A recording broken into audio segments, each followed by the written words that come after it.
आप बीते दिनों इस बात को लेकर परेशान भी थे कि आप अमन का और मोहब्बत का पैगाम लेकर लोगों के बीच में गए थे प्राण प्रतिष्ठा के दौरान, और आपको फतवा जारी कर दिया गया था। उसके बाद आप उसको एनालाइज करने समझने में लगे हुए थे, आपके लोग भी लगे हुए थे। आप ये भी कह रहे थे तब कि मैं समझूंगा वो कौन से लोग हैं, वो मानसिकता क्या है। अब तक क्या क्या समझ में आया?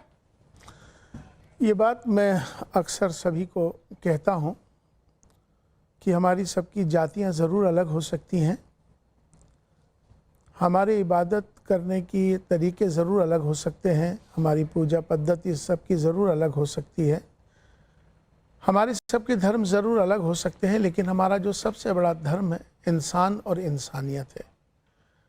भारत में रहते हैं, हम सब भारतीय हैं, राष्ट्र सर्वोपरि है।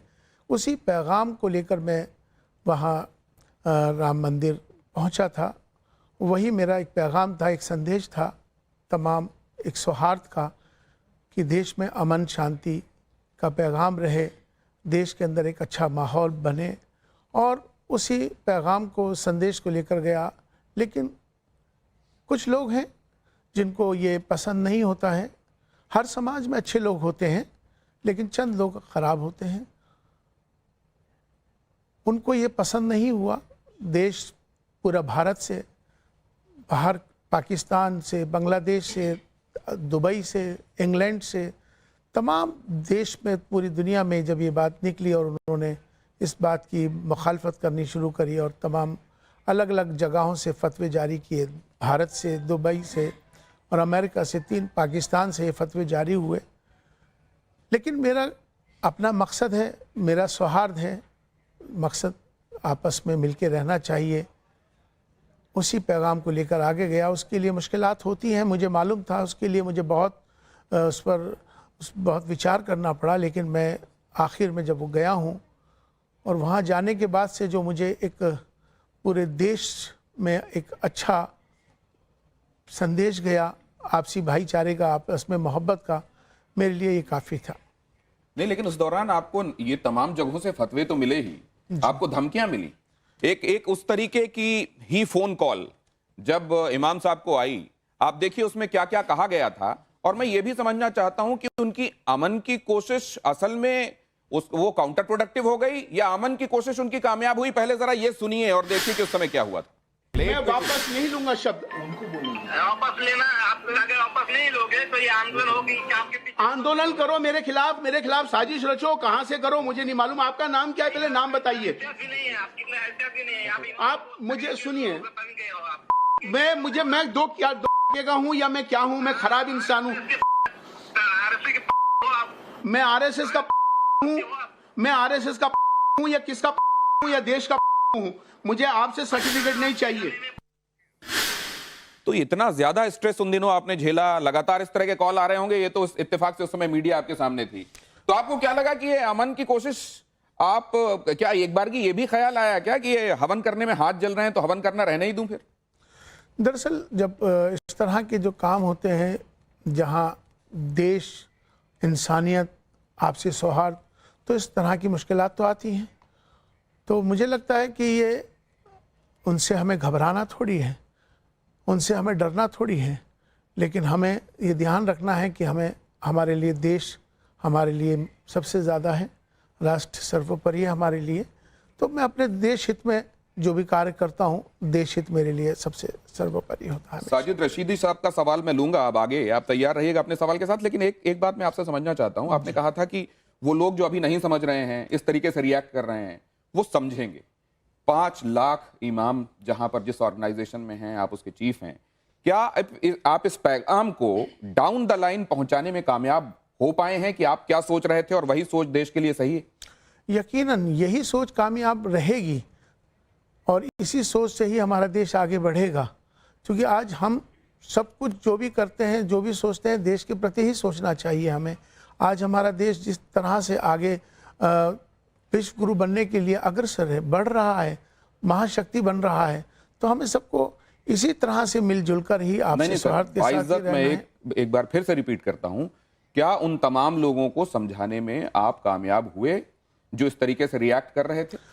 समझ में आ जाएगी। मैंने कहा ना कि चंद लोग होते हैं जो खराब, जिनका नजरिया ही, जिनका जहन, सोच ही खराब है, उसको आपने एक कैसे बात और बदले? कही थी कि इसमें कहीं कोई सियासत तो नहीं है, क्योंकि आगे चुनाव भी हैं, तब चुनाव आने वाले थे। आपने ये भी कहा था कि कहीं कोई सियासत तो नहीं, कहीं कोई प्ले तो नहीं कर रहा है, कोई इससे पॉलिटिकल लाभ तो नहीं लेना चाह रहा है। आपने फिर उसके बाद नतीजे भी देखे और आज हम काफी दिनों बाद बात कर रहे हैं उसके। जी। क्या इसके पीछे कोई वो दिमाग था जो पॉलिटिकल माइलेज लेने के लिए ऐसा कर रहा था? हो सकता है, मतलब जो है, क्योंकि क्या है कि देश हमारा जिस तरह से आगे बढ़ रहा है, मुझे लगता है कि इस तरह की साजिशें होती रहती हैं, क्योंकि ये साजिशें हैं कि किसी तरह से भी देश के अंदर अमन नहीं होना चाहिए, देश के अंदर आपस में इख्तलाफ रहना चाहिए। खैर, बहरहाल हमारा मकसद तो संदेश पैगाम मोहब्बत जहाँ तक पहुँचे, और उसी संदेश को हम देने में कामयाब हो चुके हैं, और पूरा देश मेरे साथ है। आज यहाँ दो चीजें आप और खास देख रहे हैं, एक तो कॉन्स्टिट्यूशन ऑफ इंडिया, उधर आप संविधान रखा हुआ देख रहे हैं। यहां पर आप ये जो देख रहे हैं, ये लाउड स्पीकर है। ये लाउड स्पीकर बहुत बार बहुत सारी वजहों से चर्चा में रहा है। इस लाउड स्पीकर को भी बात होगी, बड़ा लाउड एंड क्लियर हम आज यहां पर बातें पूछेंगे। लेकिन फिलहाल मैं जरा साजिद रशीदी साहब के पास जाऊं। बहुत सारी बातें इमाम साहब के साथ जुड़ी हुई हैं। कौन सी वो बात जो top of the mind recall है सवाल के तौर पर?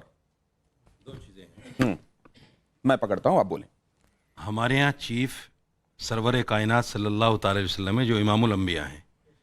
ये चीफ इमाम की उपाधि आपको किसने दी? नंबर एक।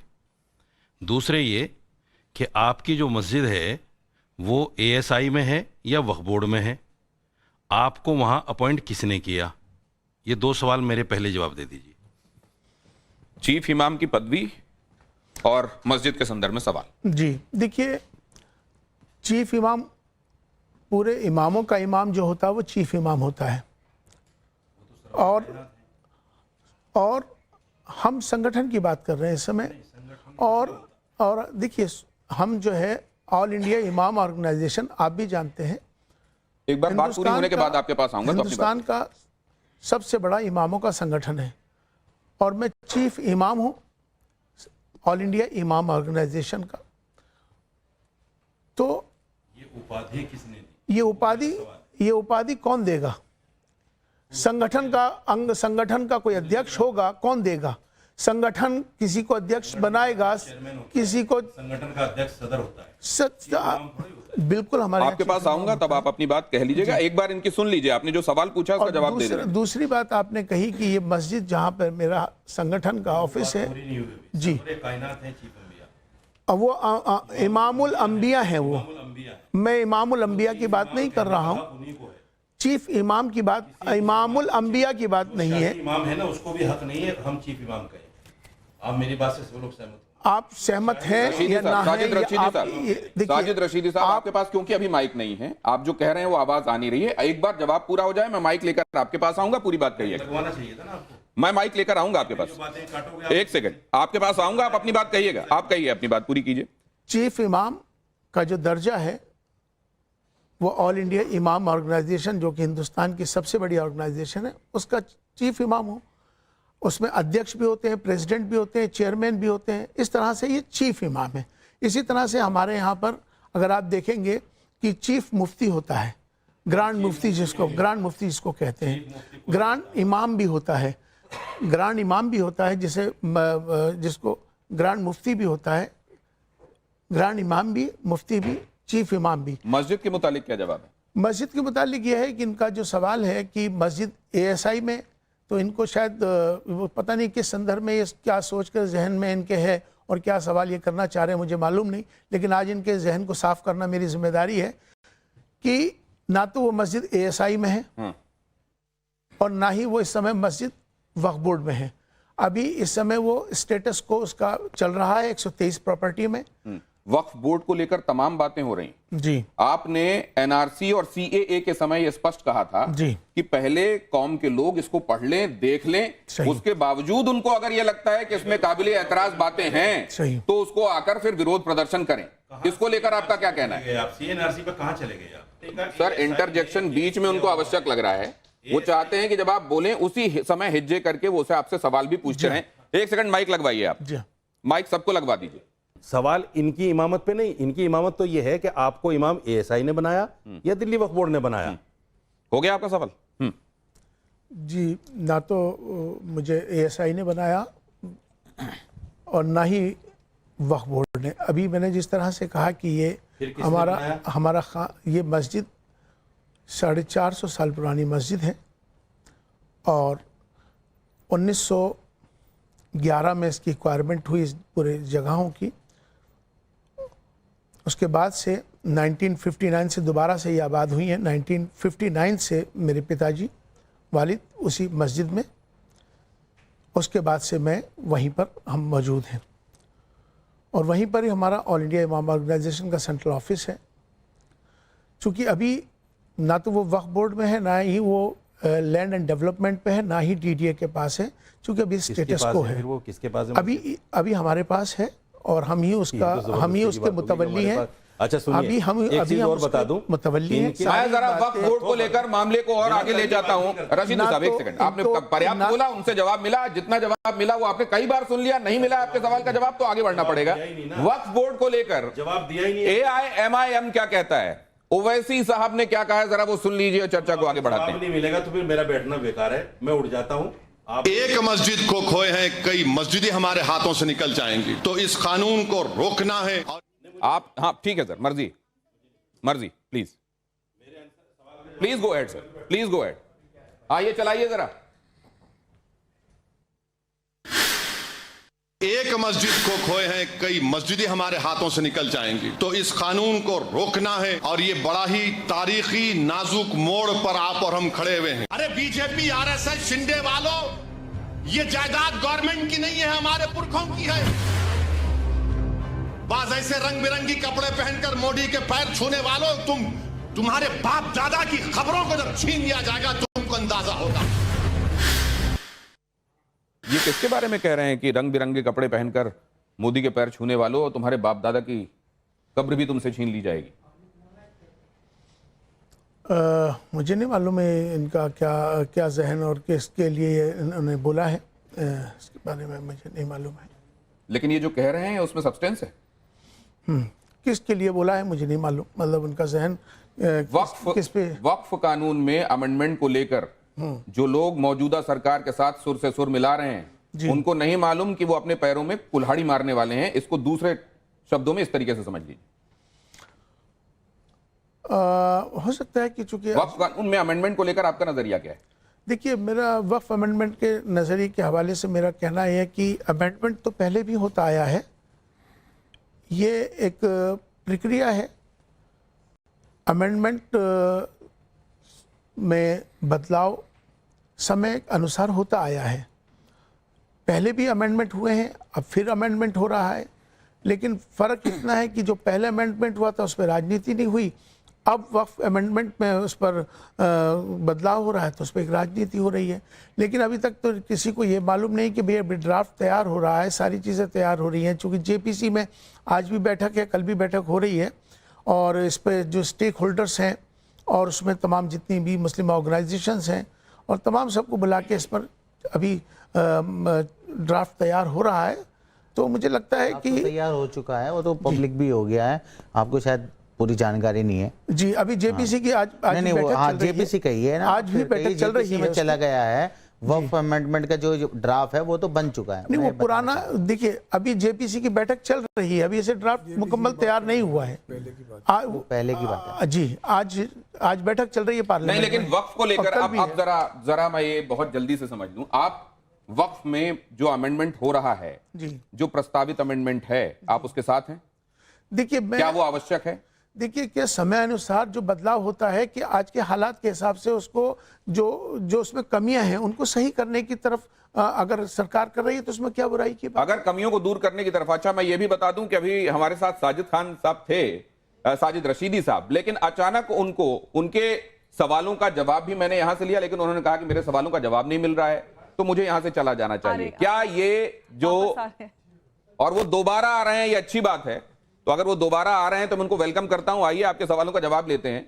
लेकिन क्या ये जो माई वे और हाईवे वाला तरीका है, क्या वो ठीक है? ये भी उनसे हम पूछेंगे, लेकिन उससे पहले वक्फ को लेकर अभी चीजों के मुकम्मल हुए बगैर अपने अंदेशों को लेकर लाउड हो जाना, ये कितना ठीक है? देखिए दिनेश जी, कुछ एक तबका है हमारे यहाँ पर भी जो जयचंद का काम कर रहा है, जो वक्फ अमेंडमेंट जो ये एक्ट जो आया है उसके लिए जो है छाती पीटी जा रही है कि बहुत अच्छा हो रहा है, बहुत अच्छा हो रहा है। हमारा कहना ये है और हमारी पार्टी का कहना ये है कि ये हमारे लिए वक्फ अमेंडमेंट जो बिल है ये मिनी एनआरसी है।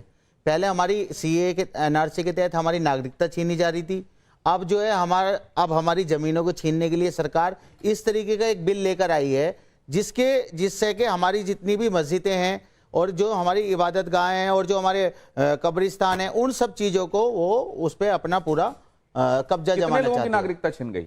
कौन कौन परेशान हो गया? कौन एक आध नाम आप बताइए। बिल लेके आए थे ना, एक बिल लेके आए थे ना, उसका तो ये विरोध आपके किया। अंदेशे हैं या ये सच हो गया? नहीं बिल लेकर आए थे बाकायदा, उस पर तो पूरी ये चर्चा अंदेशे हुई। नहीं है, ये सच होने वाली चीजें हैं, इसलिए ये एप्रीहेंशंस हैं।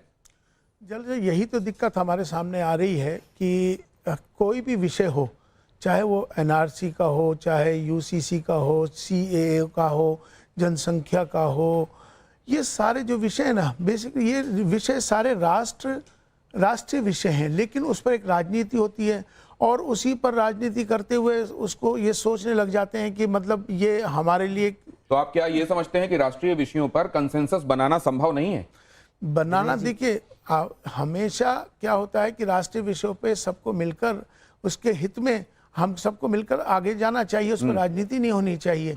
मिसाल के तौर पे एनआरसी सीएए का मसला सामने आया, लोगों को गुमराह किया बहुत से ऐसे लोगों ने कि सीएए मुसलमानों के विरोध में है, जबकि सीएए सबको पता है कि वो नागरिकता लेने के लिए नहीं, नागरिकता देने के लिए है।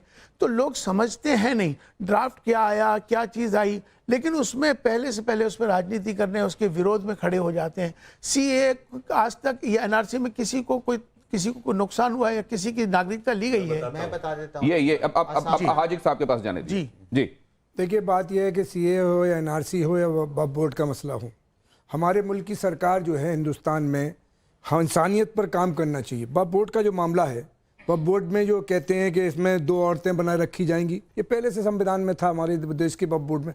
अब उसमें एक प्रावधान था कि जो उसमें हेरा फेरी करेगा, बेईमानी करेगा, उसको उम्र कैद होगी, वो ख़त्म कर दी जाती है। यानी वक्फ बोर्ड की आप उसको लाने के लिए लोगों को फ़ायदा पहुंचाना, हिंदुस्तान के मुसलमानों को फ़ायदा पहुंचाने के लिए कर रहे हैं, लेकिन उसमें आप वो चीज़ें ला रहे हो जिससे 60,000 करोड़ की प्रॉपर्टी दिल्ली में सरकार कब्जा करे हुए, 30,000 करोड़ की प्रॉपर्टी आंध्रा में और उसमें कर्नाटक में कब्जा है लोगों का। तो इस तरह जब तक सरकार ये नहीं करेगी कि मुसलमानों की, और वक्फ बोर्ड के जो चेयरमैन बने हुए थे वो भारतीय जनता पार्टी की सरकार 20 साल से मध्य प्रदेश में थी, 6 साल से सर आपको ये भी मालूम होगा कि इसमें कब्जा करने वाले बहुत सारे लोग खुद इस्लाम के मानने वाले हैं। आपको ये भी मालूम होगा कि कई जगहों पर वक्फ की संपत्ति उसको भी बता दिया गया जहां पूरा का पूरा गांव, एक भी व्यक्ति वहां इस्लाम का मानने वाला नहीं। देखिए, क्या आपको बहुत सारी चीजें इसमें ऐसा नहीं लगता कि इरेगुलरिटीज हैं, उनको दुरुस्त करने के लिए संशोधन जरूरी है? अभी जो वक्फ बोर्ड आ रहा है उसमें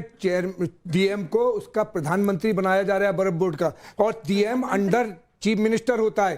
पहले जो मैं नटशल में एक बात समझना चाहता हूं, क्या वो एनआरसी हो, सीएए हो, वक्फ का मामला हो, अंबर जैदी जी, क्या कौवा कान लेकर उड़ गया ये सुनने के बाद लोग कान को हाथ लगाए बगैर कौवे के पीछे दौड़ लगा देते हैं, या ये जायज अंदेशे हैं जो वक्त वक्त पर सामने रखे जाते हैं, वरना सरकार अपने हिसाब से अपनी मनमर्जी कुछ भी कर देगी?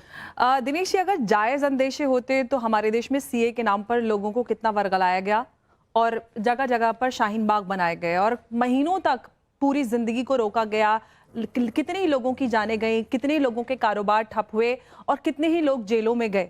लेकिन सबसे पहली बात जो आपने बहुत इंपॉर्टेंट बात कही है, जो हमारे यहाँ पे जितने भी लोग बैठे हुए हैं और जो हमें देख रहे हैं, सुन रहे हैं, वो कभी भी कान को हाथ लगा कर नहीं देखते कि कौवा लेकर गया है या नहीं गया है। लेकिन ये जो लोग शोर मचाते कि कौवा कान ले गया, इनकी आवाज पे सब दौड़ जाते हैं, लेकिन कभी ये नहीं देखते कि ये लोग किस लिए इस तरह से बार बार एक ही पैटर्न पे कौम को वर्गलाते हैं।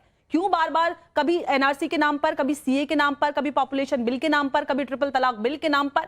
अगर कोई सरकार अमेंडमेंट कर रही है, देखिए सरकार की जिम्मेदारी होती है कानून, जितने भी नागरिक हैं उनके बारे में सोचना, उनको हर अधिकार, उनको सुरक्षा फराहम कराना। अगर आप नहीं सोच रहे हैं, जो कौम के लीडर्स का काम था, आपने कभी नहीं सोचा कौम की फलाह बहबूदी के नाम पर। मैं एक इंपॉर्टेंट बात कहने वाली हूँ दिनेश जी, ये ओवैसी साहब जो आज यहाँ पर बैठ के कहें कि तुम्हारे बाप दादाओं की कब्रें छीन ली जाएंगी, किसकी कब्र छीन ली गई? यहाँ से ज्यादा मस्जिद, इमाम बारगाह, दरगाहें किसी दुनिया के किसी देश में नहीं है। रशीदी साहब, मैं आपके समय पे नहीं बोली थी, प्लीज मुझे बोलने दीजिए। खुद जो वक्फ के ऊपर सवाल उठा रहे हैं, सबसे बड़ा घोटाला खुद ओवैसी साहब करके बैठे हुए हजारों करोड़ का। तो सबसे बड़ा डर उनको ये नहीं कि कौम को फायदा पहुंचे वक्फ की प्रॉपर्टीज के नाम पर, उनको खतरा है कि हमारे हाथ से ये सारी चीजें चली जाएंगे, जो क्योंकि सबसे ज्यादा स्कैम्स ये लोग करते हैं। हाजिर अंग्रेज उन्हीं की पार्टी की नुमाइंदगी करते हैं। बिल्कुल, यहाँ पे साबित करें। ये चर्चा बहुत सारी बड़ी बातें हो रही है इस चीज लेकर, और वक्त के नाम पर चाहे वक्त प्रॉपर्टीज के रेंटल्स और की बात हो, चाहे रेलवे उनके नहीं, मैं आपके कब्जेदारी की बीच में बात नहीं हो, बोल रहा नहीं ना। आप ये बताइए ना किसके कब्जे में है प्रॉपर्टीज, पहले पास तो किसकी जिम्मेदारी है? मैं बता रहा हूं ना, आपको हमको जो फायदा पहुंचना चाहिए, आपने एआईएमआईएम को लेकर ओवैसी को लेकर एक बात कही है, जरा उसका जवाब सुन लीजिए। 1000-3000 करोड़ का घोटाला बनाया गया कि एक सेकंड एक ये करके। नैरेटिव बनाया गया कि डिफेंस और रेलवे के बाद जो है वफ के पास इतनी बड़ी संपत्ति है। नैरेटिव नहीं, मैं सच्चाई कह रहा हूं ये सच्चाई नहीं है। कि- सुन तो लीजिए, ये सच्चाई नहीं है। 2 मंदिर ऐसे हैं साउथ में जिनकी 3 गुना ज्यादा जो है संपत्ति और पैसा उनके नहीं, उससे क्या ये बात, बिल्कुल। उससे क्या ये बात जानकारी है नहीं। गलत हो जाती अरे है? सर, मेरी क्या बात- ये तथ्य गलत हो जाएगा उस तथ्य की वजह से? नहीं नहीं नहीं, क्यों? वो नहीं वो जवाब ये दीजिए सच्चाई ना, नहीं है क्या जवाब देश की? दीजिए। क्या बनाया जा रहा है, क्या दिखाया जा रहा है कि मुसलमानों के पास इतनी बड़ी संपत्ति है, इतनी सारी जगह है, 9 लाख एकड़ जगह है। अरे जब मैं कह रहा हूँ 2 मंदिरों के पास उससे ज्यादा अधिक तो उस पे तो संपत्ति और टैक्स पैसा जाता है ना, सरकार के अगर पास ये जाता है, हम सारी बात चीजें अगर किस रख तरह रहे की हैं, बातें मगर कर रहे हमें हैं? किसी से कोई दिक्कत नहीं है। अभी तक सरकार रेलवे की जमीन बेच रही थी, एयरपोर्ट बेच रही थी और रेलवे स्टेशन बेच रही थी। अब सरकार चाहती है कि अडानी और अंबानी को ये जो वफ की जो संपत्ति है, और देखिए जो अडानी का अंबानी का जो घर बना वो हुआ है किसने वो बेचा? भी वफ की वक्फ बोर्ड संपत्ति वालों ने है, बेचा वो भी भाई। वफ की संपत्ति। 80 लाख की अच्छा, प्रॉपर्टी किसकी वक्फ बोर्ड वालों सरकार ने है? बेची। ये जो आप सुन रहे हैं ना, किसकी सरकार मैं है? इसलिए ईमान साहब आपके सामने ये तमाम पॉइंट ऑफ व्यूज में रख रहा दिनेश भाई, मेरे हूं। ताजमहल तक को ये बता दिया जाता है कि ये वक्फ की संपत्ति है। मैं आपसे ये जानना चाहता हूं कि क्या इसमें वाकई इतनी पेचीदगियां हैं कि कई पॉइंट ऑफ व्यूज की इसमें गुंजाइश है, या वो लोग जो सियासत करना चाहते हैं वो एक राय नहीं बनने दे रहे हैं? बात ही नहीं कर रहा है कोई। बिल्कुल आपने सही फरमाया कि इसमें क्या हो रहा है कि सियासत ज़्यादा हो रही है, और उस सियासत की वजह से उसको मतलब लोगों को कंफ्यूज कर रहे हैं लोग। असल में इस जो संशोधन है वो समय के अनुसार होता है। अब उसमें अगर वक्फ में संशोधन हो रहा है तो उसमें एक तो सियासत नहीं होनी चाहिए। अभी जिस तरह के मामला चल रहे हैं, इसमें जो मामला चल रहे हैं तो इसमें अभी हम लोगों को इस पर एक होकर उस पर बिल्कुल सामने आने वाला है। जवाब तो दे दो, आपने वक्त बिल को पढ़ लिया? बिल्कुल बताइए क्या कमी है उसमें? मैं आपसे पूछ रहा हूँ क्या कमी है क्या उसमें? क्या संशोधन हो रहे हैं? आप एक मिनट संशोधन क्या क्या आपको क्या कमी लग रही है? आप बताइए। संशोधन क्या क्या हो रहे हैं वो बता आप बताइए आपको कमी क्या लग रही है? देखिए, ये क्या बात है? संशोधन क्या क्या हो रहे नहीं, हैं? आपने उनसे सवाल पूछा तो बदले में उन्होंने भी सवाल नहीं, पूछा। पूछा, आप बताइए उनके ना, सवाल का जवाब आप- दीजिए तो उनको ये मुतमईन हो जाएंगे कि आपको सब पता है इस बारे में। आप कमी मैं बताइए उसमें बताऊंगा क्या? वो मैं आपसे पूछ रहा हूँ, वैसे तो आपका नजरिया, सर मेरे सवाल का जवाब तो दे आपका दो। नजरिया सारा देश जानता है, लेकिन मैं आपसे पूछ मैं रहा तो हूँ, दुनिया का सबसे बुरा इंसान हूँ। आपका सबसे काम बुरा- विरोध करना है, मुझसे वो बुरा आप दुनिया में करें। कोई नहीं, लेकिन ये सवाल का जवाब दे दो, लेकिन मैं संशोधन आपसे क्या पूछ क्या रहा हो हूँ रहे कि हैं? आपको संशोधन में एतराज क्या है? इमाम साहब, दिनेश मैं जी, जवाब दे रहा हूं बखूबी उनकी बात इन्होंने का। ओवैसी ये मेरी साहब बात के का जवाब करतूतों नहीं से दे किस पाएंगे। तरह से इन्होंने पूरा सुनिए। ध्यान भटका दिया, जवाब नहीं दिया पूरा से इमाम मैं साहब जवाब ने, दे रहा हूं, वो, ये जवाब नहीं दे पाएंगे, मैं दे रहा हूं। आपके पास सुनिए, जवाब अब नहीं एक है। सेकंड सुनिए, अब आप लोग जरा एक मैं बाइट इनकी और बात सुन का लीजिए। जवाब नहीं, अब आगे चलना पड़ेगा क्योंकि मैं एक सब्जेक्ट पर उलझ कर रहूंगा तो ये टॉपिक कंप्लीट नहीं होगा। जरा ये बिल्कुल नहीं बोला। सुनिए, यहाँ बदरुद्दीन अजमल क्या कह रहे हैं वो सुनिए जरा। इमाम साहब का ओपिनियन उसमें लूंगा, और प्लीज फॉर्मेट का और मर्यादा का ख्याल रखिएगा। जरा सुनिए। बिल्कुल नहीं बोला, मुझे बोलने दीजिए। लड़कियां 18 साल सरकार ने इजाजत दी, उसके बाद शादी कर लेते हैं। वो लोग 40 साल से पहले 1, 2, 3 इलीगल बीवियां रखते हैं, वहां बच्चे होने नहीं देते हैं, उनका खर्चा वो बजाते हैं, मजा उड़ाते हैं। उसके बाद 40 साल के बाद माँ बाप ने मजबूर किया या कहीं फंस गए तो एक शादी कर ली। उसके बाद 40 साल के बाद बच्चा पैदा करने की सलाहियत कहाँ रहती है? तो कैसे उम्मीद रखते हैं कि वहां से इतने बच्चे बढ़ेंगे? तो जो लोग टाइम पे फर्टाइल जमीन के ऊपर आप जब मिट्टी डालोगे और दवा डालोगे तो वहां से तो धान ही धान उगेगा, खेती अच्छी होगी, लहलहान होगी, तरक्की होगी। तो उनको भी अपनाना चाहिए मुसलमानों के इस फॉर्मूले को। हजरत आप चीफ इमाम हैं, इस तरह के मामलों पर ये टिप्पणियां, इसको आप कैसे देखते हैं? दरअसल इन्होंने जो क्या सही कहा, इनका मकसद क्या था कहने का?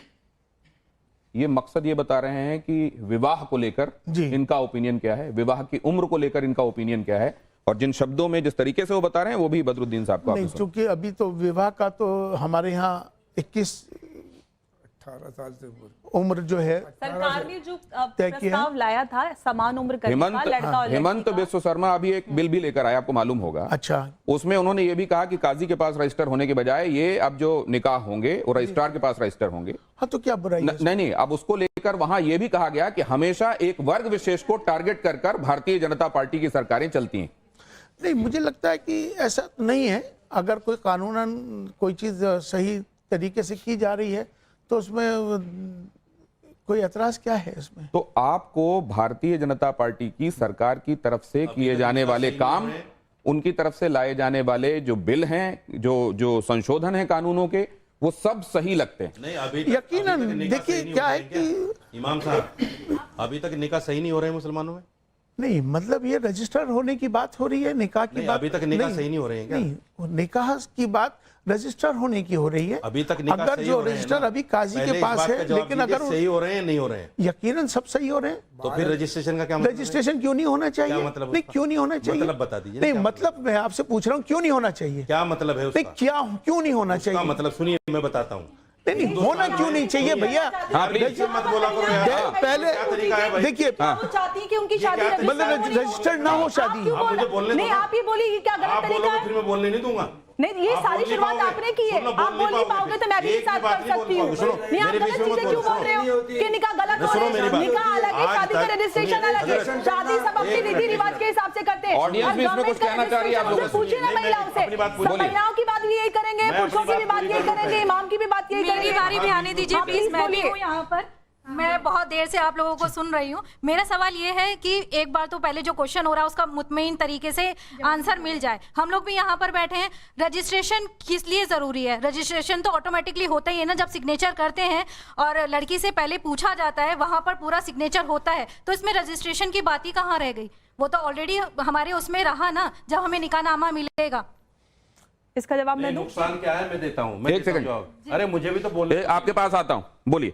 आप मुझे देखिए, बोलने नहीं दे रहे। नहीं, आऊंगा आपके पास, बोलिए। देखिए, जो आपका निकाह होता है, किसी का भी निकाह होता है, तो उसका रजिस्ट्रेशन सरकार के पास नहीं होता है, वो काजी जी के पास होता है। तो सरकार के पास शादी का रजिस्ट्रेशन कराना जरूरी होता है। कल आप, ये आपके अधिकारों की बात है, कल आपका पति कहे कि शादी नहीं हुई, कल आपके बच्चों को अधिकार ना मिले, तीसरी शादी कर ले, ये महिलाओं के अधिकारों से। और सबसे अहम बात, जो कम उम्र में बच्चों की शादी होती है उनको प्रोटेक्ट करने के लिए कदम उठाया जा रहा है। कम से कम बाल आप विवाह महिलाओं के क्या लिए एक बुराई ये नहीं तथ्यों पे है, मैं और बात क्या कर रही हूँ। समाज को किसी भी नहीं आ रहा हूं सर, ऐसे मत कीजिए। इधर माइक नहीं, एक सेकंड, एक और दूसरा सवाल प्लीज, जल्दी से हाईजैक मत कीजिए प्लीज, एक सेकंड, बोलिए। सर, जब आप लोगों को न्याय चाहिए होता है तब आप इस संविधान के पास भागते हैं। जब ये संविधान कहता है कि यही शादी रजिस्टर होनी चाहिए, क्यों आप उस संविधान के हिसाब से उस शादी को रजिस्टर नहीं करना? एक संविधान कहाँ गलत है सर?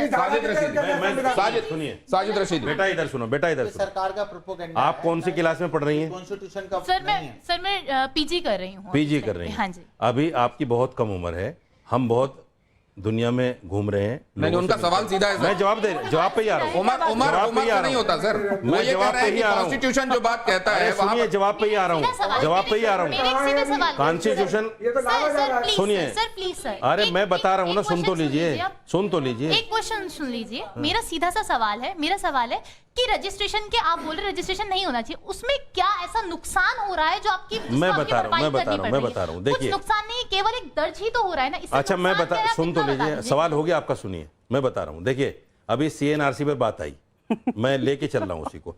28 लोगों को अभी जेल में डाला है 5 दिन पहले। किसी की माँ है उसमें, किसी का बाप है, किसी का भाई है। एक घर में जब 5 लोग हैं तो 2 आदमी विदेशी कैसे हो सकते हैं? ये होता है गलत काम। रजिस्ट्रेशन के नाम पर भी जो गलत काम होगा, यहां 60% इनलिटरेसी है इस देश के अंदर, 60%। समझ रहे हैं आप उस बात को? जो इनलिटरेट लोग हैं, जिनको ये पता नहीं रजिस्ट्रेशन कहां होगा, कैसे होगा, मतलब साजिद रशीदी उनको साहब ये गलत कह रहे हैं बहकाया जाएगा, बीवी उनको बदल दी गलत इस्तेमाल जाएगी। होगा, उनका आप गलत कह रहे हैं इस्तेमाल कि होगा। निकाह रजिस्टर हो संविधान गया, पे कौन चल रहा बाद में है? हो सकता है बीवी बदल जाए, आप ये कह रहे हैं? सर मेरा ये बदली जाती है। तो फिर आप ये बात ही कह रहे हैं?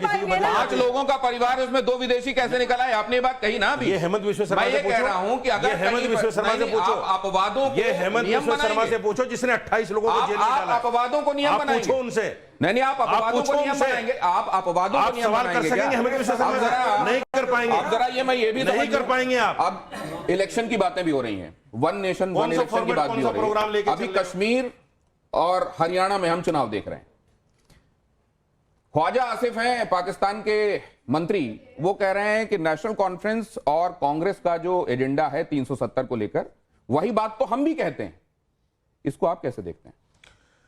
देखिए, वन नेशन वन इलेक्शन की जहाँ तक बात है, ये तो देश हित में है और एक अच्छी बात है। हम इसका समर्थन करते हैं और होना भी चाहिए, और सब एकजुट हैं और तमाम साथ।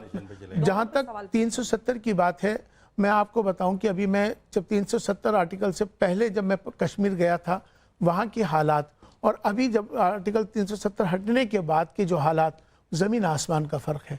आज जो वहाँ तरक्की मिली, वहाँ के जो लोग हैं, जो वहाँ के लोगों ने मुझे जो बताया, वहाँ के लोगों ने जो खुशहाली बताई, वहाँ कारोबार लोगों के बढ़ गए, वहाँ लोगों के कारोबार बढ़ गए, टूरिज्म बढ़ गया, वहाँ के इतना अच्छा डेवलपमेंट हो गया, तो लोग वहाँ के खुश हैं। आपके देखिए, आपके बोलने से नहीं होने, नहीं, मैं ये जानना चाह रहा हूं सर, हमारा मेरा वहाँ की आवाम, चलिए सर, आप मुझसे मुखातिब रहिए। क्या कांग्रेस और नेशनल कॉन्फ्रेंस जो जुबान बोल रहे हैं वो पाकिस्तान की जुबान है? मैं ये जानना चाहता हूं। बिल्कुल पाकिस्तान की जुबान है और देश विरोधी जुबान है, ये नहीं होने चाहिए। एक देखिए, जब ये देश हित में 370 हटा, देश हित में, हम उसे देश हित में मानते हैं। जो देश हित में जो फैसला होता है, उसमें सबके साथ खड़ा होना चाहिए। महत्वपूर्ण बात उधर से कही जा रही है जी। रशीदी साहब कह रहे हैं कि अगर ये पाकिस्तान परस्ती की बातें हैं तो इनको भगा फिर के यहाँ इनका से रजिस्ट्रेशन कैंसिल होना चाहिए। अगर ये पार्टी इतनी देश विरोधी है तो वो कह रहे हैं। तो हिंदुस्तान में क्यों रखे हुए हैं? यकीनन भगा- यकीनन मोदी कोई जी भी से हो, कहो चाहे कोई कांग्रेस को पार्टी खत्म हो, कर दें।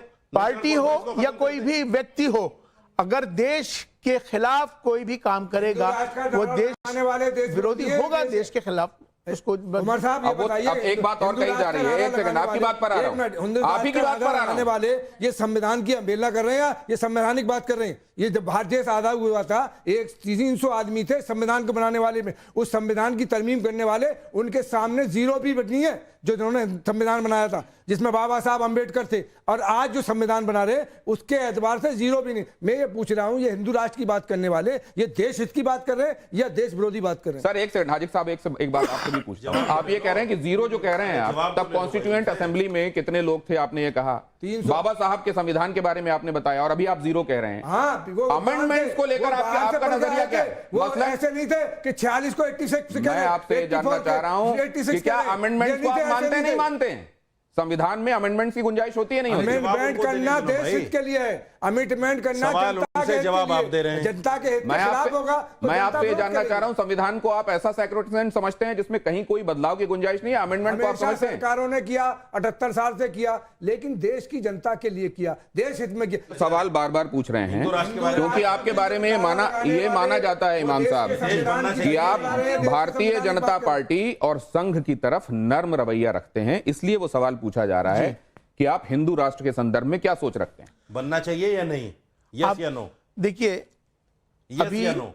बनना चाहिए नहीं, या नहीं? अब देखिए, बात हिंदू राष्ट्र क्या है पहले तो आप वो बता यस या दीजिए। नो बताइए। मैं आपसे पूछ रहा हूँ, यस या नो? नहीं, आप क्या समझते हैं? इसमें क्या लिखा हुआ है? वो मैं भी जानता नहीं, हूं। सुन, उसमें क्या लिखा हुआ है? तफसील में मत जाओ। आप कौन सा यस या नो? नहीं, बनना चाहिए या नहीं? आप हिंदू राष्ट्र, बनना चाहिए या नहीं? वो भी आपके काउंटर क्वेश्चन कर रहे हैं, उसका भी जवाब मेरा दीजिए। जवाब आपसे कि आप सर, हिंदू राष्ट्र हाँ को ना क्या पे पहले समझते हो हैं? जाए। आप हिंदू राष्ट्र को क्या समझते हैं? क्या हिंदू राष्ट्र क्या आप है? पहले हाँ ना का जवाब दे दीजिए, फिर समझ नहीं, लें। पहले हिंदू राष्ट्र है क्या आपकी निगाह में? एक सेकंड, आप बता दीजिए ना, आपकी निगाह में क्या आप है? बता सर, ये दीजिए क्या है? बनना चाहिए या नहीं? ये क्या है आपकी निगाह में क्या है हिंदू आप राष्ट्र? मुझे बता ये क्या है सर? अरे इसको मत समझाओ मुझे। नहीं, उनके बगल में रखा हुआ है, क्या आपका अकीदा है इस पर? आपने कहा, आपका अकीदा है इस पर? आपका अकीदा है इस पर? सुनिए, कॉन्स्टिट्यूशन ऑफ इंडिया इस समय मेरे हाथ में है, क्या आपका अकीदा है? क्या आपका अकीदा है? रंगरेज साहब, आपका अकीदा है इस पर? इस पर अकीदा है ना? तो फिर ये सवाल क्यों है? फिर ये अगर ये हमारे लिए सुप्रीम बुक है तो क्या इस पर हमको भरोसा रखना चाहिए? पूरा रखना चाहिए। तो फिर हिंदू राष्ट्र के संदर्भ में इस सवाल को आप कैसे लेते हैं? खिलाफ जो बात करने वाले हिंदू राष्ट्र को लेकर इस संविधान की किताब की रोशनी में ये बात कैसे कही जाती है? एक सेकंड, आपके पास आऊंगा तो अपनी बात कहिएगा। एक सेकंड रुकिए, बताइए, आपका अकीदा है इस पर? मेरी तरफ देखिए और बताइए। पूरा अकीदा है मेरा इस पर, और भारत के हर व्यक्ति का अकीदा है इस पर। अकीदा है क्या आपका इसके ऊपर? पूरा अकीदा है, पूरे भारत के हर व्यक्ति का। ये कॉन्स्टिट्यूशन है भारत का, कुरान पे है, अल्लाह के रसूल हमारा भारत का कॉन्स्टिट्यूशन। अकीदा और किसी चीज पे नहीं हो सकता। अकीदा हमारा हमारा अकीदा क्या है? मजहब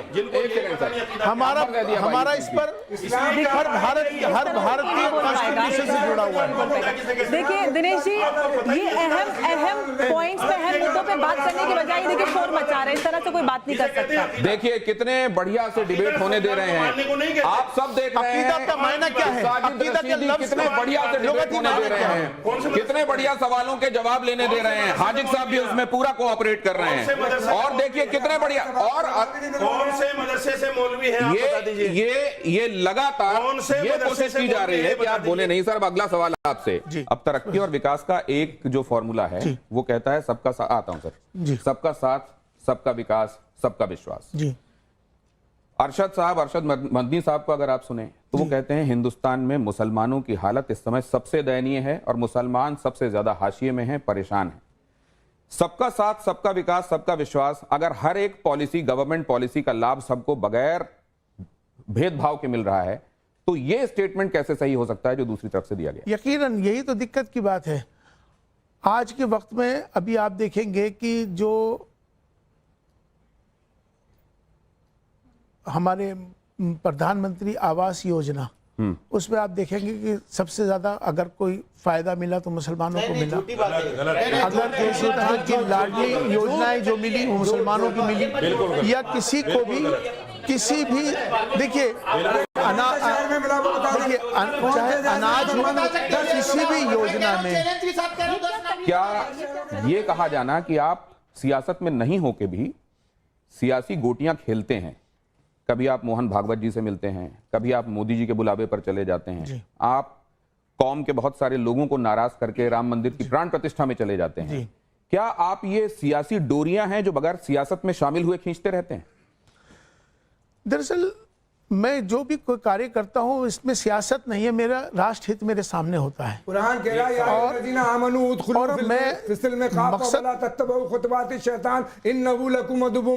ईमान वालो इस्लाम में पूरी पूरी तरह दाखिल हो जाओ। शैतान तुम्हारा खुला हुआ दुश्मन है, इसके कदम ब कदम न चलो। और ये अगर शैतान के कदम पर कदम चले तो इनकी जवाबदेही होगी हमारी। शैतान कौन है? शैतान किस पर शैतान की बात कहते हैं? अगर देश की बात करो तो शैतान कह रहा है, प्यार की बात करो अभी नाम तो क्या कह रहे हैं? मैंने उसका तर्जुमा भी बता दिया, तब भी नहीं समझ रहे। देश की बात की तो इन्होंने कहा शैतान खुला घूम रहा है। नहीं आप गलत कह रहे हैं। कुरान ये कह रहा है ए ईमान वालो इस्लाम में पूरी तरह दाखिल हो जाओ। वो कह रहे हैं शैतान कौन है? मैं कह रहा हूँ पूरी बात तो सुनो। प्राण प्रतिष्ठा का मतलब ये होता है हजरत, मूर्ति में जान डालना, प्राण प्रतिष्ठा इसको कहते हैं। मेरा अकीदा ये है, हर मुसलमान का अकीदा ये है कि अल्लाह के अलावा जान लेने वाला, जान देने वाला कोई नहीं। और आप उसमें प्रोग्राम में चले गए तो ये ईमान के खिलाफ नहीं, इस्लाम के अकीदे के खिलाफ नहीं। ये आपके प्राण प्रतिष्ठा में ये पूजा नहीं थी उनकी, ये आपके खिलाफ है, इस्लाम के खिलाफ नहीं है। ये आपके खिलाफ है, इस्लाम के आपके खिलाफ नहीं है। आपके खिलाफ नहीं है, आपके खिलाफ नहीं है क्या? नहीं है। प्राण प्रतिष्ठा आप कर सकते हो मूर्ति में। अब उनका जवाब जाना नहीं है। एक सेकंड, क्या लेने गए थे आप अब ये जो इन्होंने सवाल पूछा इमाम साहब, एक सेकंड, इन्होंने कहा हिम्मत है प्राण प्रतिष्ठा की। इस्लाम के हिसाब से बुत में जान डालना, प्रतिमा में जान डालना, ये इस्लाम के हिसाब से सही नहीं है और आप वहां गए।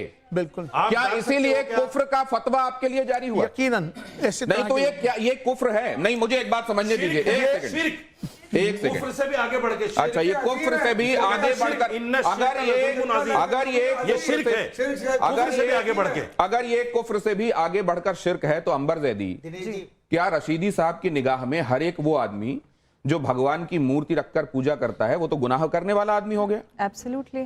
तो हर एक वो आदमी इनकी निगाह में काफिर हो गया? बिल्कुल। तो क्या इनका कहना यह है कि हर एक वो आदमी मजहब के हिसाब से सजा का हकदार हो गया? बिल्कुल। क्या उसी तरह के लोगों के लिए कहा जाता है कि इनको जीने का अधिकार नहीं है? अरे ये इस्लामी हुकूमत है क्या जो सजा दोगे आप? ये इस्लामी हुकूमत है? तो फिर आप ये बताइए, कहां ले जा रहे हैं? अगर ये इस्लामी हुकूमत नहीं है तो ये पढ़े लिखे लोग नहीं है और आप पढ़े लिखे लोग हैं। बात को मत घुमाइए, दोनों बातें कैसे घुमाइए। इमाम साहब, ये दोनों बातें ये कैसे हो चूंकि सकती हैं? इमाम है, आपने इनकी जिम्मेदारी बनती है जवाब देना। ये दोनों बातें ये इमाम कैसे हो सकती हैं? है, इमाम होने के नाते जिम्मेदारी है इनकी जवाब देना। बोल चुके, जिम्मेदारी है इनकी जवाब देना। और ये एक भी बात का तसल्ली बख्श जवाब नहीं दे पाए। ये दोनों बातें कैसे हो सकती हैं इमाम साहब कि आपने जो किया, ना दुनिया की जानकारी, आपने जो किया वो गुनाह भी हो गया, लेकिन यहाँ शरीयत के हिसाब से तो चीजें चल नहीं रही हैं, इसलिए सजा कैसे मिलेगी? ये दोनों बातें समझाइए जरा। देखिए, ये मेरे और ईश्वर के अल्लाह के मामलात हैं कि मैंने क्या किया, मैं क्यों गया। आपका जाहिर, आपने जाहिर क्या देखा? सिर्फ जाने पे जाहिर। एक आदमी जाहिर में बुतों की पूजा कर रहा है तो उस पर फतवा आपने देखा, पूजा करते देखा? दिल को नहीं माना जाएगा? नहीं, आप बुत के सामने बैठ के कहो मैं तो अल्लाह अल्लाह कर रहा हूं, कोई नहीं मानेगा। आप बोलिए सर, आप बोलिए, हम लोग सुन रहे हैं, आप कोई नहीं मानेगा। आप बोलिए सर, बोलिए। कोई नहीं मानेगा। नहीं, आप बोलिए, बोलिए सर, बोलिए और बोलिए। कुफ्र फतवा जो लगता है वो जाहिर पे लगता है, जाहिर पे। नहीं, आप चूंकि प्राण प्रतिष्ठा के प्रोग्राम में गए, ठीक है, सबने देखा, ठीक है, इसलिए आपके ऊपर फतवा लगा। आप समझे? मैं माफी मांगता हूं अल्लाह, मैंने आज ये मैं तौबा करता हूं, सबके सामने तौबा करता हूं, आप भी कर लो, क्या हर्ज है? मैंने कहा था मुझसे बर्दाश्त नहीं होती ये चीजें। मैं अल्हम्दुलिल्लाह मुस्लिम हूं, मेरा इस्लामिक माइंड सेट है, अल्हम्दुलिल्लाह माइंड सेट है मेरा। एक सेकंड, इस्लामिक माइंड सेट है मेरा, है और रहेगा, बिल्कुल रहेगा। आपके अलावा 3 गेस्ट हैं। अरे भाई तीनों से करा लो ना, करा लो ना।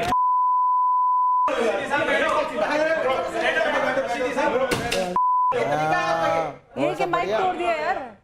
ये तो सब गलत बातें कर रही हैं। नहीं, वो जो आपको समझ में नहीं आएगा वो गलत नहीं हो जाएगा ना सर? कर रहे हैं दीन के खिलाफ तो कर भाई मेरी कीजिए मेरे खिलाफ कभी आपने सब ये आप दोबारा मत बोलिएगा। आप दीन के खिलाफ कौन बगावत कर रहे हैं? या दीन के खिलाफ है जो मैंने आज पुलिस का विरोध कर दिया आपने। आप कुरान आप कह रहे हैं कि शैतान वाला काम कर रहे हैं। आप होते कौन है बात बोलने वाले? आप होते कौन है बोलने वाले? अथॉरिटी दी किसने दी? उनको लेके भी ऐतराज यही था। कौन शैतानी रास्ते पे चल रहा है? उनको लेके उनको लेके भी ऐतराज यही था, उनको लेके भी ऐतराज दीन का खंजर लेके लोगों को बरगलाते फिरते हैं। आप कुछ नहीं जानती। आप नहीं बोल रहे कैसे बोल रहे हैं कि शैतानी रास्ते पे चल रहे हैं? हाजिर खान साहब, तुमने हाजिर खान साहब ये कि अगर आप शांत रहोगे, वो सही है। अगर आप शांत रहोगे तो उन्होंने तर्जुमा कर दिया, थोड़ी सी मैंने भी कर दिया थोड़ी सी सर, अगर एक दूसरे को बोलने में, क्यों बोल रहे हैं? अगर एक दूसरे को बोलने ही नहीं दोगे, शांत। गुलाम क्या है कि आपका तरीका गलत है। क्या का तरीका मेरे खिलाफ ये अगर करने की कोशिश मुझे मत समझ। मैं किसी को कुछ नहीं समझता, आदमी समझता हूँ, किसी को भी। प्लीज ये क्या प्लीज आप देख नहीं रहे? साजिश कर रहे हैं जनता को भड़काने के लिए। ये सरतन से जुदा समझ नहीं रहे।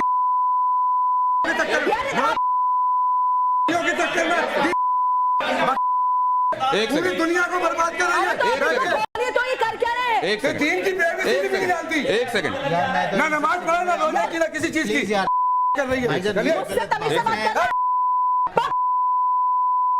हैं। ये एक सेकंड, बात करने का दीन के खिलाफ कर रही है। तेरे उड़ेंगे अगर ना उड़े तो मेरे मुंह छेद मार एक सेकंड, एक सेकंड, एक सेकंड।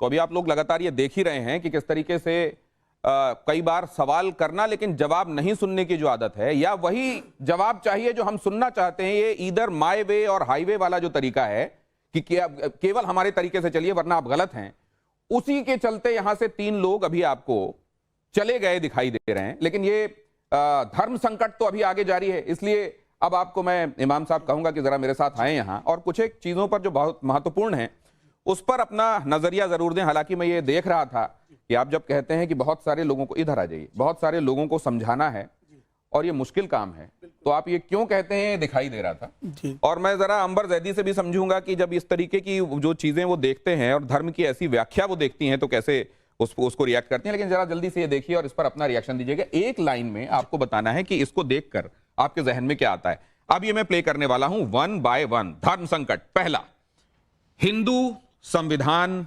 मुसलमान, देश में खतरे में कौन दिखाई दे रहा है? देश में कौन खतरे में दिखाई दे रहा है? हिंदू, संविधान और मुसलमान। मतलब इन तीनों में से कौन है जो खतरे में दिखाई दे रहा है? कोई कह देता है हिंदू खतरे में है, कोई कह देता है संविधान खतरे में है, कोई कहता है मुसलमान इस समय सबसे ज्यादा खतरे में है। आपको खतरे में कौन दिखाई देता है? मुझे तो कोई ऐसा खतरा दिख नहीं रहा।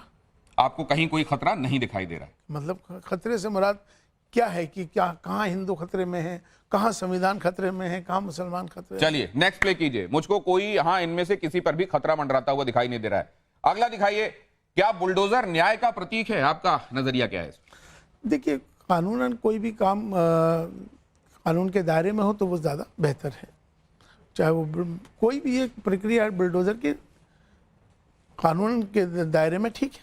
अगर कानूनन है तो उसमें कोई बुराई की बात नहीं। कानून के दायरे में चल रहा है अगर बुलडोजर तो वो ठीक है। नेक्स्ट दिखाइए। अगली, क्या देश के विकास के लिए अगली स्लाइड कहती है यूसीसी जरूरी है, हाँ या नहीं?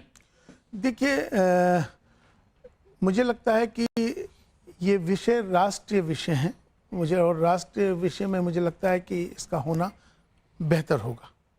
यूसीसी होना राष्ट्र के लिए बेहतर होगा। बेहतर होगा।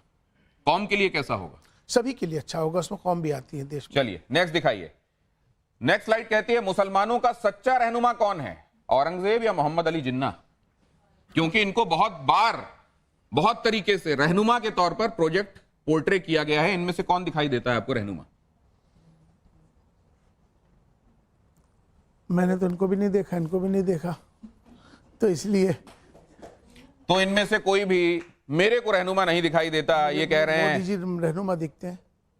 कौन दिखाई देता आपको रहनुमा? नरेंद्र मोदी जी रहनुमा दिखते हैं, जिनको हमने देखा है। ना मैंने उनको देखा, ना मैंने इनको देखा। तो तीसरी तस्वीर आपने लगाई नहीं।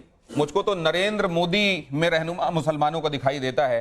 वैसे इस बात को लेकर बहुत सारे लोग आपको कहते हैं कि आपने चश्मा ही ऐसा लगा रखा है कि आपको उन्हीं में सब कुछ अच्छा दिखाई देता है। क्या कहना, जो अच्छा करेगा उसको अच्छा ही कहा जाएगा।